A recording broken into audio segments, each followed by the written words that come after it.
Meeting ನಮ್ಮ ಮೂರ್ನಾಲ್ಕು ತಾಲೂಕುಗಳಿಗೆ ಮೈಕ್ರೋ ಫೈನಾನ್ಸ್ ಕಳೆದ ಒಂದು ತಿಂಗಳಿಂದ ಗೊಂದಲ ಸೃಷ್ಟಿಯಾಗಿದೆ. ಸುಮಾರು 15,000 ಜನಕ್ಕೆ ಲೋನ್ ಕೊಟ್ಟಿದ್ದಾರೆ. ಅವ್ರಿಗೆ ಗೊತ್ತಿಲ್ಲದೆ ಅಂದ್ರೆ ಸಬ್ಸಿಡಿ ಬರ್ತದೆ ಅಂತೇಳಿ ಅವ್ರು ಕೊಟ್ಟಿದ್ದಾರೆ. ಆದರೆ ಸಬ್ಸಿಡಿ ಹಣ ಇಲ್ಲ, ಎಲ್ಲ ಲೋನ್ ಹಣ.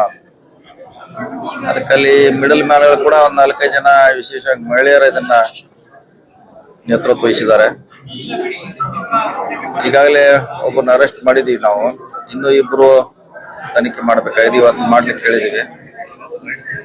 ಅದಕ್ಕೆ 3 ಪೊಲೀಸ್ ಅಧಿಕಾರಿಗಳನ್ನ ನೇಮಿಸುವಂತ ಪ್ರಯತ್ನ ಮಾಡಿದ್ವಿ. ಸೊ ಏನಾಗಿದೆ, ಯಾಕಾಗಿದೆ, ಲೀಗಲ್ ಆಗಿ ಆದ್ರೂ ಮನಿ 3ನೇ ವ್ಯಕ್ತಿಗೆ ಹೆಂಗ್ ಹೋಯ್ತು ಅನ್ನೋದು ಇಲ್ಲಿ ಪ್ರಶ್ನೆ ಬಂದಿದೆ. ಥರ್ಡ್ ಪಾರ್ಟಿಗೆ ಹೆಂಗ್ ಹೋಯ್ತು ದುಡ್ಡು? ಅವ್ರ ಅಕೌಂಟಿಗೆ ಬಂದ್ರು ಕೂಡ ದುಡ್ಡು ಅಲ್ಲಿ ಹೋಯ್ತದ. ನಿಮ್ಗೆ ಹೋಯ್ತು ಎನ್ಕ್ವೈರಿ ಮಾಡ್ಲಿಕ್ಕೆ ಹೇಳಿದ್ವಿ. 1 ವಾರಲ್ಲಿ ಎನ್ಕ್ವೈರಿ ಮಾಡಿ ಹೇಳ್ತಾರೆ.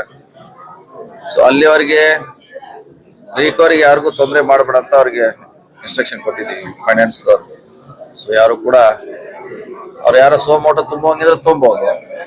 ಸೊ ಯಾರು ಕೂಡ ಇದು ಎನ್ಕ್ವೈರಿ ಆಗುವವರೆಗೆ ಒಂದು ಹಂತಕ್ಕೆ ಬರೋವರೆಗೆ ಯಾವುದೇ ರೀತಿಯಿಂದ ಅವ್ರಿಗೆ ಹರಾಸ್ಮೆಂಟ್ ಮಾಡಬಾರ್ದ DC ಅವ್ರು ನಾವು ಸೂಚನೆ ಕೊಟ್ಟಿದ್ವಿ. ಸುಮಾರು 100 ಕೋಟಿ ಅಂದಾಜು 15,000 ಮಂದಿಗೆ ಕೊಟ್ಟಿದ್ದಾರೆ ಅವರು. ಅಂದ್ರೆ ಒಂದೇ ಮೈಕ್ರೋ ಫೈನಾನ್ಸ್ ಇಲ್ಲ, ಸುಮಾರು 40 ಮೈಕ್ರೋ ಫೈನಾನ್ಸ್ ಅವ್ರು ಕೂಡಿ ಕೊಟ್ಟಿದ್ದಾರೆ.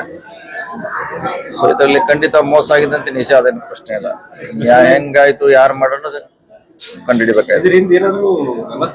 ಅದರ ಟೀಮ್ ಇದಲ್ಲ, ಅದೇ ಒಂದು 3-4 ಜನ ಲೇಡೀಸ್ ಅದಾರೆ. ಇದಕ್ಕೆ ಭಾರಿ ಸೂಕ್ಷ್ಮವಾಗಿ ಆಪರೇಟ್ ಮಾಡಿದ್ದಾರೆ. ಅವ್ರಿಗೆ ಸಬ್ಸಿಡಿ ಹಣ ಬರ್ತಂತ ಹೇಳಿ ಸಹಿ ಮಾಡಿಸ್ಕೊಂಡಾರೆ.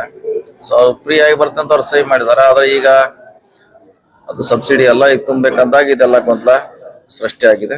ಸೊ ನೋಡೋಣ, 1 ವಾರ ಕಾದ್ ನೋಡೋಣ. ಇಲ್ಲ, ಮುಂಚೆ ಎಲ್ಲಿ ಆಗಿಲ್ಲ, ಕೇಳಿದ ಅದೇ ಮುಂಚೆ ಫಸ್ಟ್ ಟೈಮ್ ಆಗಿದೆ. ಅದು ಬೆಳಗಾವಿ ಜಿಲ್ಲೆಯಲ್ಲಿ ಸುಮಾರು ನಮ್ಮಲ್ಲಿ ಒಂದು 10 ಲಕ್ಷವರೆಗೆ ಕೊಟ್ಟಿದ್ದಾರೆ ಜನಕ್ಕೆ. ಅದು ಎಲ್ಲೂ ಕೂಡ ಈವರೆಗೆ ಆಗಿಲ್ಲ. ಫಸ್ಟ್ ಟೈಮ್ ಇದು ಒಂದು ತಂಡ ಉಟ್ಕೊಂಡು ಇದು ಮೋಸ ಮಾಡುವಂತ ಪ್ರಯತ್ನ ಮಾಡಿದ್ರೆ ನೋಡೋಣ. ಸರ್, ಇದು ಲಾಸ್ಟ್ ಟೈಮ್ ಕಾರ್ಪೊರೇಷನ್ ಒಳಗೆ 4 ಘಟಕನ ಮಾಡಿ ಅದು ತ್ಯಾಜ್ಯ ವಿಲೇವಾರಿ ಅದು ಹೇಳಿದೀವಿ, ಮಾಡ್ಬೇಕಲ್ಲ. ಈಗ ಸಮಸ್ಯೆ ಆಗಿದೆ ಸರ್. ಹಸಿ ಕಸ, ಒಣ ಕಸ ಅಂತ ಬೇರೆ ಬೇರೆ ಮಾಡಕ್ಕೂ ದಿನಪೂರ್ತಿ ಕಸ ಸಂಗ್ರಹಣೆ ಮಾಡೋದೇ ಆಗ್ಬಿಟ್ರಿ.